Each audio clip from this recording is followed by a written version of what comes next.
Graça e paz.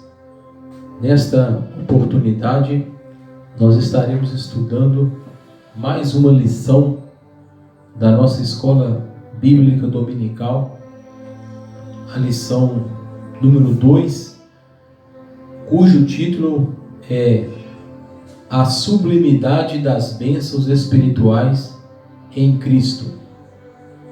Então nós vamos estar meditando, discorrendo a respeito da sublimidade, das bênçãos espirituais em Cristo. O texto áureo diz: Bendito o Deus e Pai de nosso Senhor Jesus Cristo, o qual nos abençoou com todas as bênçãos espirituais nos lugares celestiais em Cristo. Efésios capítulo 1, versículo 3. A verdade prática traz o seguinte: Deus nos elegeu em Cristo antes da fundação do mundo, para que desfrutássemos das bênçãos espirituais. Repetindo, Deus nos elegeu em Cristo antes da fundação do mundo, para que desfrutássemos das bênçãos espirituais.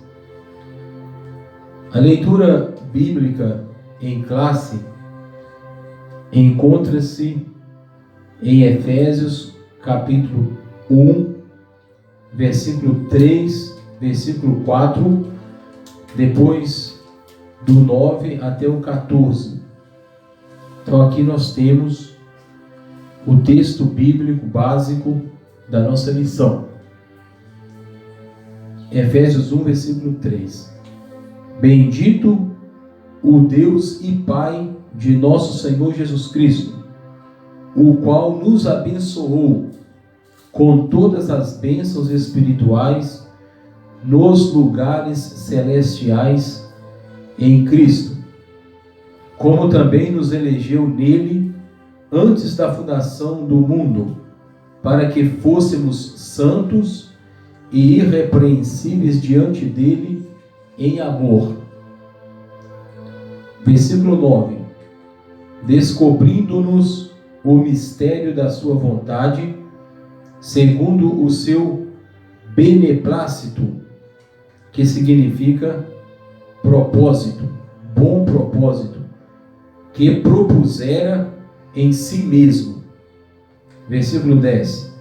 De tornar a congregar ou convergir em Cristo todas as coisas, na dispensação da plenitude dos tempos, tanto as que estão nos céus, como as que estão na terra.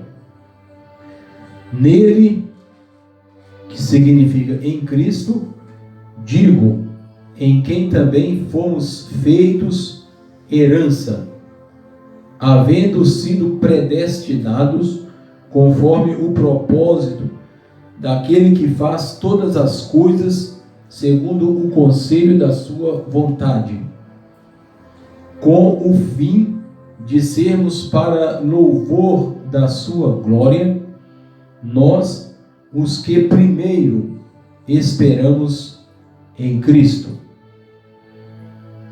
13.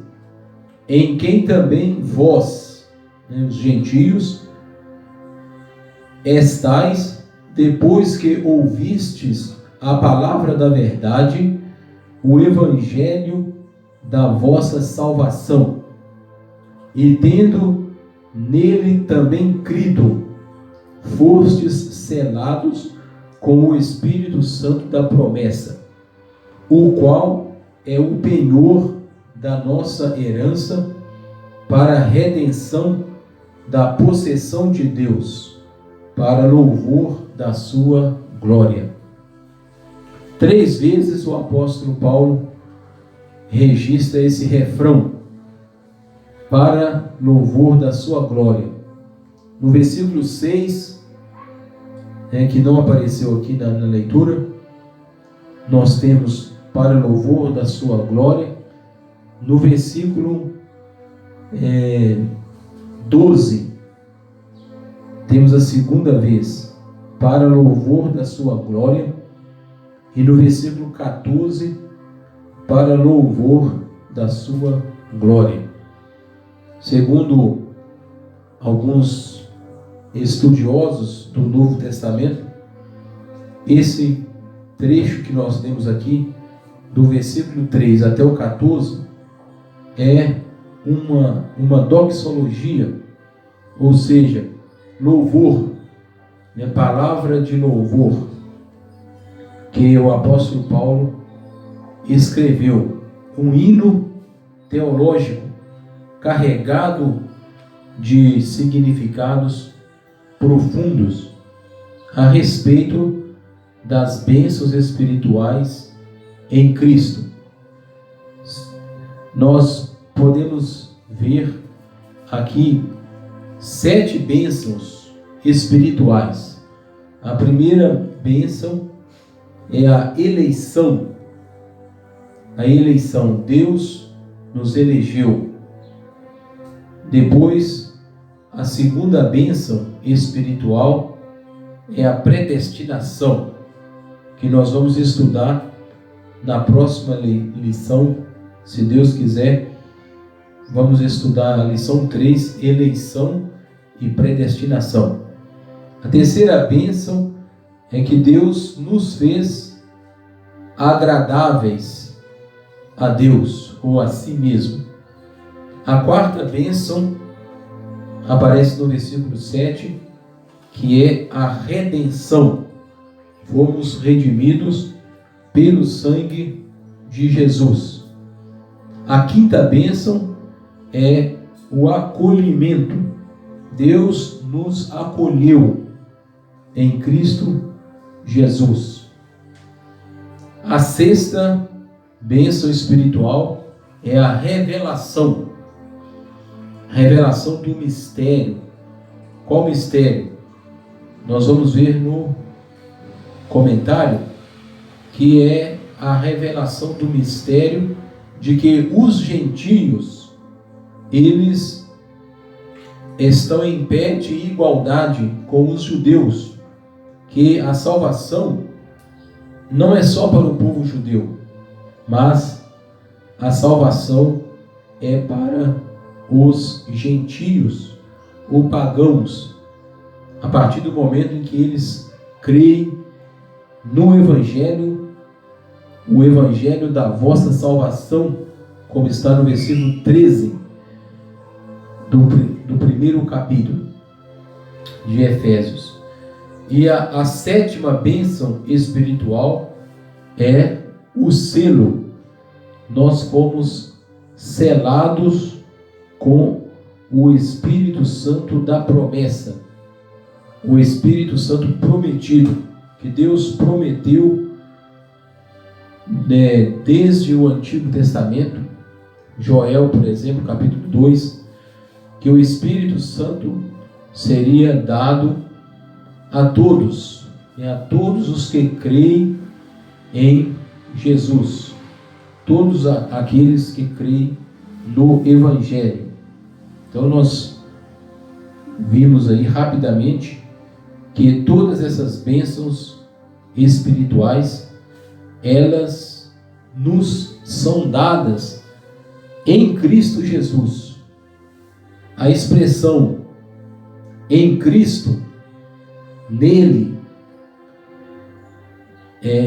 ocorre 11 vezes neste capítulo que nós lemos. 11 vezes Paulo diz em Cristo, para enfatizar que é através de Jesus que nós fomos eleitos, é em Cristo nós fomos predestinados, nós nos tornamos agradáveis a Deus, em Jesus nós fomos redimidos, acolhidos, revelados e selado com o Espírito Santo. Então até aqui a revelação é dada em Jesus. Então nós podemos ver também que este é um texto trinitariano, que significa que menciona as três pessoas da Santíssima Trindade. O Pai de nosso Senhor Jesus Cristo, no versículo 3, é a origem de todas as bênçãos. É a origem. Diz que Ele nos abençoou no passado, que no grego eles chamam de aoristo, é o tempo passado. Deus nos abençoou. E ele cita o Pai, o Filho é o Senhor Jesus Cristo, é a esfera onde todas essas bênçãos ocorrem. Nele, em Jesus, nós somos abençoados. E também o Espírito Santo é mencionado no versículo 13. Fostes selados com o Espírito Santo da promessa. Então, nós vimos aqui o Pai, o Filho e o Espírito Santo trabalhando na obra da salvação do pecador penitente, arrependido. É importante notar que a Trindade sempre trabalha junto, não trabalha separadamente. Alguns dizem que Deus o próprio comentarista aqui diz no comentário que Deus planejou a redenção, o Filho realizou e o Espírito Santo garante. Mas nós podemos dizer que a Trindade, o Pai, o Filho e o Espírito Santo, planejou a salvação ou a redenção. O Filho, ele morreu na cruz, mas não quer dizer que o Pai não participou. Ele também estava presente na crucificação de Jesus. A Bíblia diz que Deus estava em Cristo, reconciliando consigo mesmo o mundo. E o Espírito Santo também, ele estava presente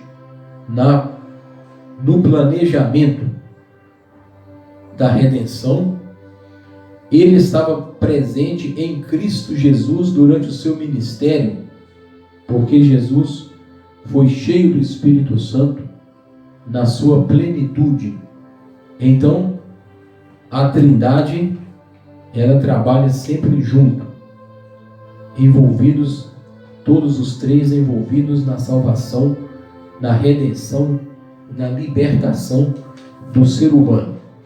O objetivo geral desta lição é esclarecer as bênçãos espirituais concedidas por Cristo Jesus. Então nós vamos estar falando sobre essas bênçãos espirituais que Paulo enumera aí no capítulo 1 de Efésios. É bom lembrar que a ênfase aqui são as bênçãos espirituais. Não quer dizer que Deus não tenha bênçãos materiais. Deuteronômio capítulo 28, por exemplo, nós temos lá uma lista de bênçãos materiais que Deus prometeu para o seu povo, no caso do povo de Israel. Mas Paulo aqui está mostrando a nossa riqueza em Cristo, a nossa riqueza em Jesus, nele. Então, vamos aqui no comentário, na introdução que nós já estamos falando.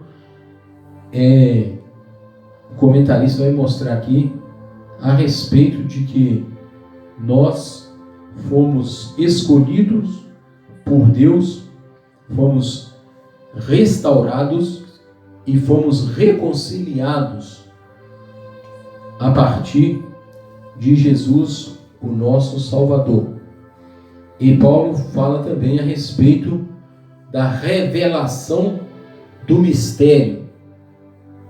Isto vai ficar mais claro no capítulo 3 da carta aos Efésios, um pouco mais adiante, quando ele vai descrever a revelação desse mistério, que os gentios são co-herdeiros, são herdeiros juntamente com os judeus das bênçãos ou das riquezas insondáveis de Cristo. No tópico 1, nós temos aí a nova posição em Cristo. A nova posição em Cristo é que nós fomos redimidos, fomos salvos, fomos eleitos, fomos predestinados, tudo isso em Jesus, a partir da pessoa de Jesus Cristo, que veio a este mundo para salvar os pecadores. Então, nele temos a redenção, nele também fomos aceitos, mesmo sendo judeus, mas em Jesus, a parede de separação que havia entre judeus e gentios, esta parede foi lançada por terra.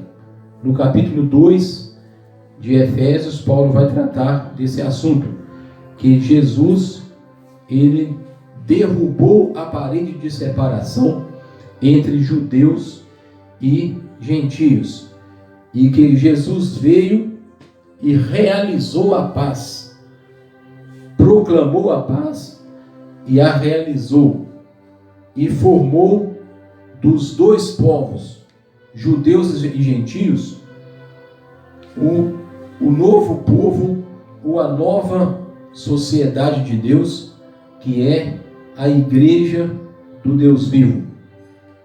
Número 1, ele trata aqui da doxologia. A palavra doxologia é uma palavra grega, foi transliterada para o português. Doxa significa glória, e logia, palavra. Então, é palavra de glória, literalmente traduzido, que significa louvor, que significa bendizer ao Senhor, glorificá-lo por tudo aquilo que Ele fez e por tudo aquilo que Ele faz. Muitos dizem que nós não louvamos a Deus pelo que Ele fez, mas pelo que Ele é. Mas a Bíblia ensina as duas coisas, que nós devemos louvar a Deus por aquilo que Ele é e também por aquilo que Ele faz. Isso está no Salmo 150, verso 2. Louvai o Senhor segundo a sua grandeza, o que Deus é. Louvai-o por aquilo que Ele faz, pelos seus atos poderosos, pelas suas façanhas, como diz no Salmo 150. Então Paulo, ele começa esta parte, depois de ter saudado a igreja com graça e paz, então ele começa a louvar a Deus, a bendizer a Deus por tudo que o Senhor é e por tudo que Ele também fez em Jesus, no seu Filho. Então ele começa dizendo: bendito o Deus e Pai de nosso Senhor Jesus Cristo, para mostrar que essas bênçãos têm origem em Deus, acontecem através de Jesus Cristo, e também o Espírito Santo torna ela real em nossos corações.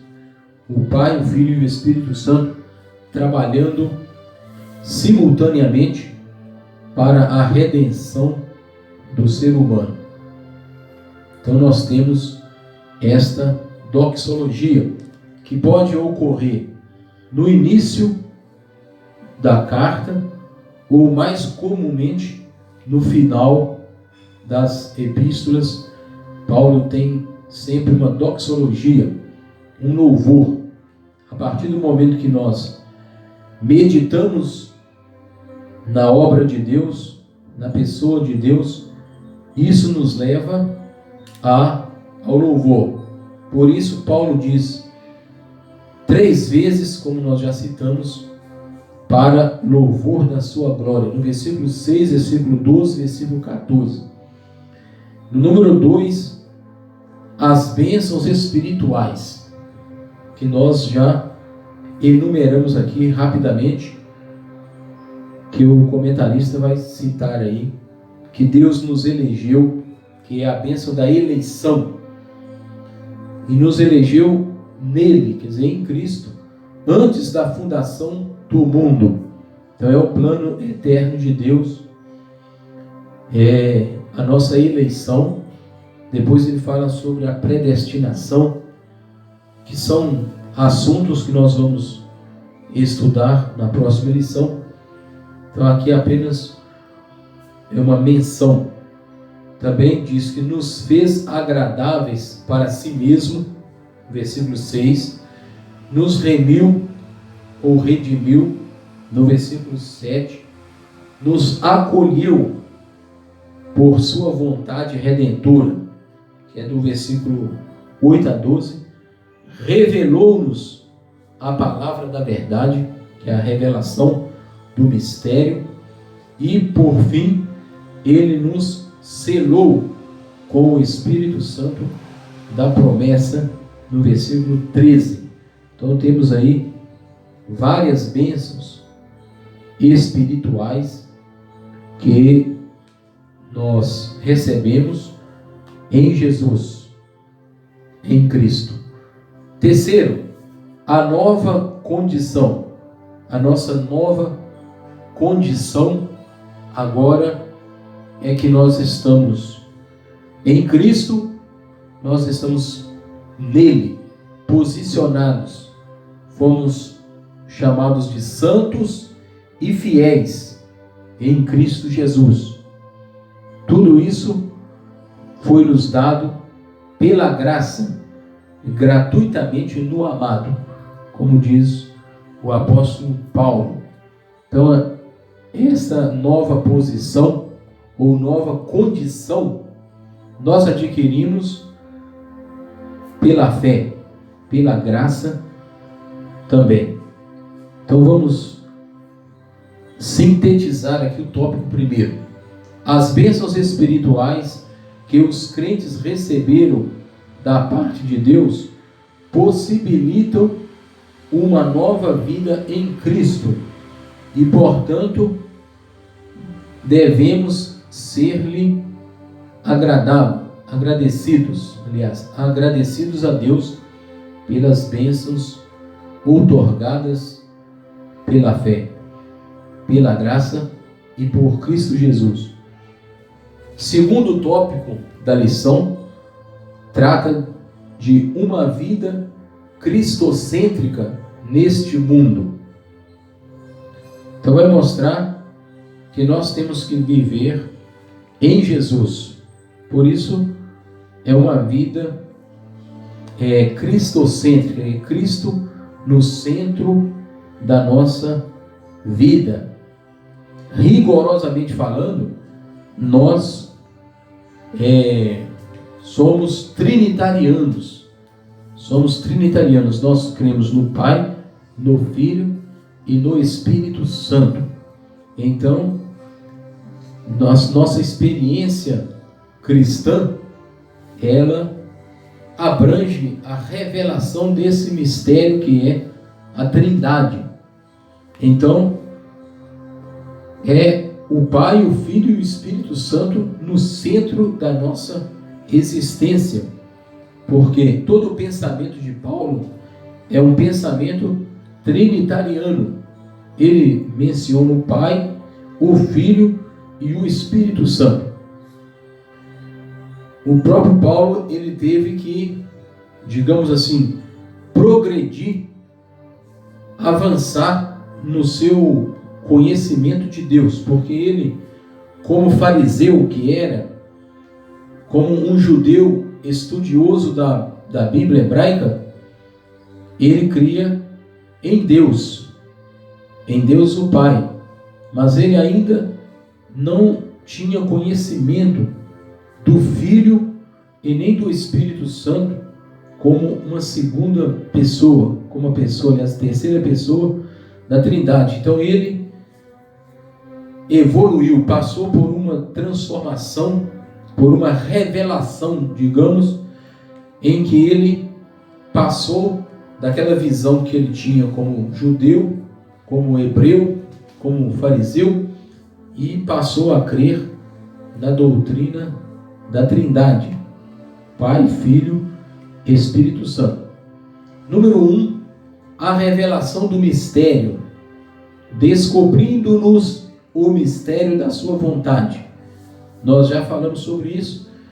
É que os gentios são membros do mesmo corpo e herdeiros da mesma promessa feita aos judeus.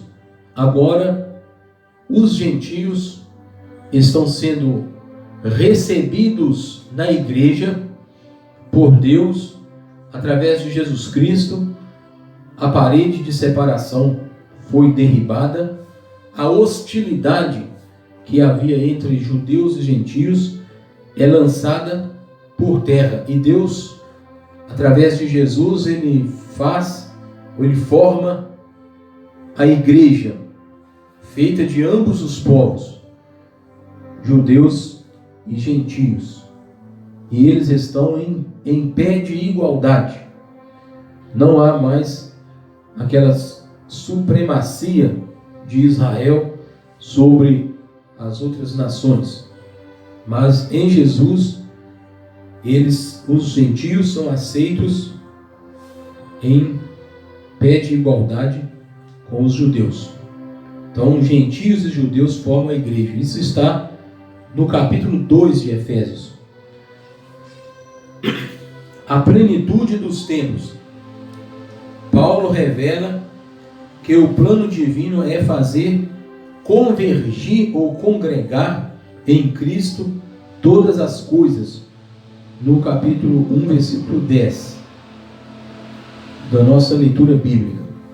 Então, nós observamos que chegou o tempo, conforme Paulo percebeu por revelação, em que Deus está, através de Jesus Cristo, reconciliando consigo mesmo o mundo.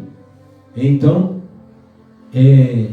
essa plenitude dos tempos a plenitude é o cumprimento dos tempos, que é o tempo de Deus.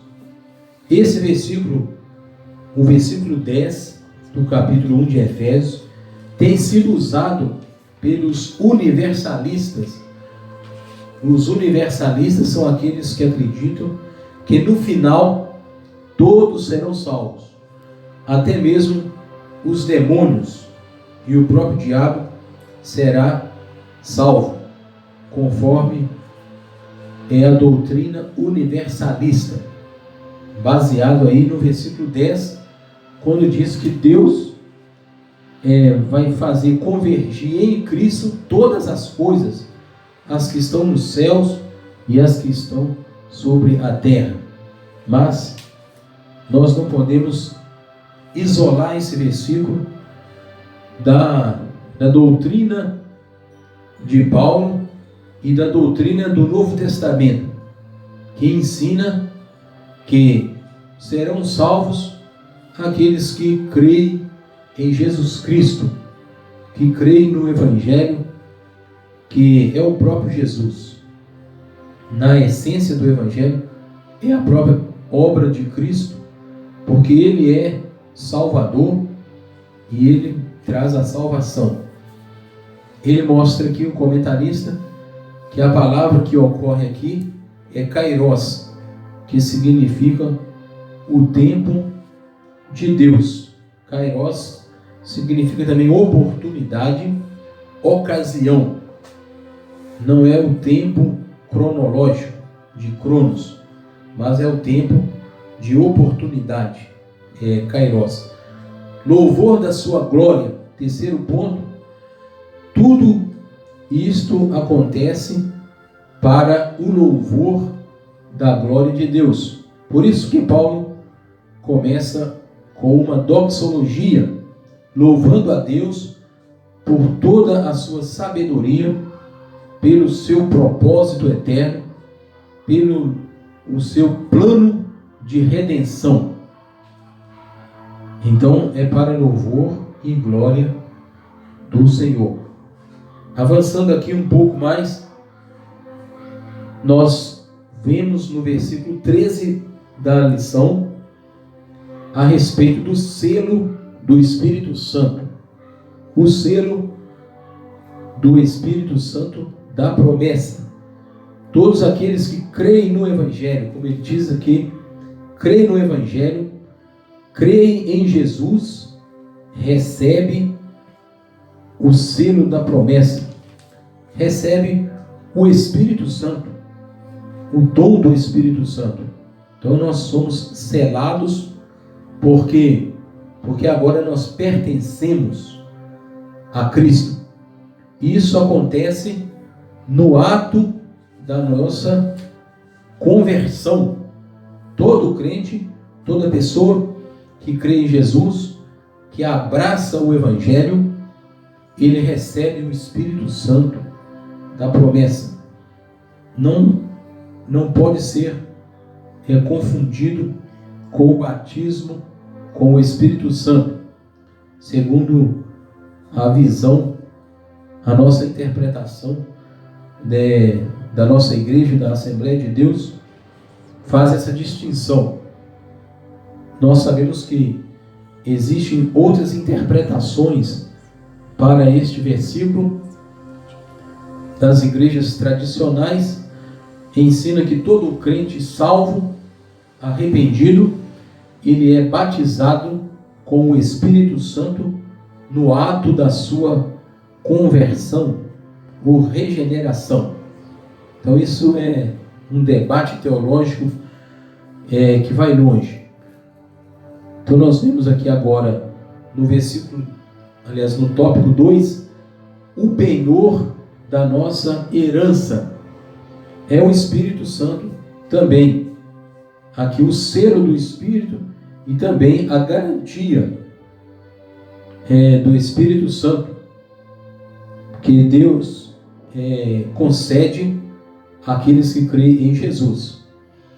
Então o penhor que pode ser traduzido por depósito, penhor e garantia, ou ainda primeira parcela. Isso significa que Deus investiu em nós, Ele nos deu o Espírito Santo, e isso é a garantia de que nós seremos salvos, seremos, como diz aqui, tornar herança ou propriedade de Deus. Então esse é um texto muito importante que fala sobre a segurança da nossa salvação. Aquele que em vós começou a boa obra, a aperfeiçoará até o dia de Cristo Jesus. Então Deus já nos deu o Espírito Santo da promessa. A síntese do tópico 3 diz que o Espírito Santo faz morada na vida daqueles que recebem a salvação, os identifica como pertencentes a Cristo e lhes garante a vida eterna. E, concluindo, nesta carta, ou nessa porção da Epístola aos Efésios, o plano divino revelado resulta na reconciliação do ser humano com Deus por meio de Jesus Cristo e na restauração de todas as coisas visíveis e invisíveis. Ambos os propósitos devem redundar em louvor e glória ao Deus eterno, na plenitude dos tempos, todo o propósito ou desígnio divino estará plenamente executado. Amém. Então nós temos aqui a conclusão do próprio comentarista da lição. Que Deus continue nos ajudando e nos abençoando para que nós possamos louvar a Deus por todas as bênçãos espirituais derramadas sobre nós. Amém. Graça e paz. Eu me chamo Júlia Caroline. Se inscreva no canal, deixa o like se você gostou da nossa escola dominical. Em nome de Jesus, amém. Deus te abençoe através dela.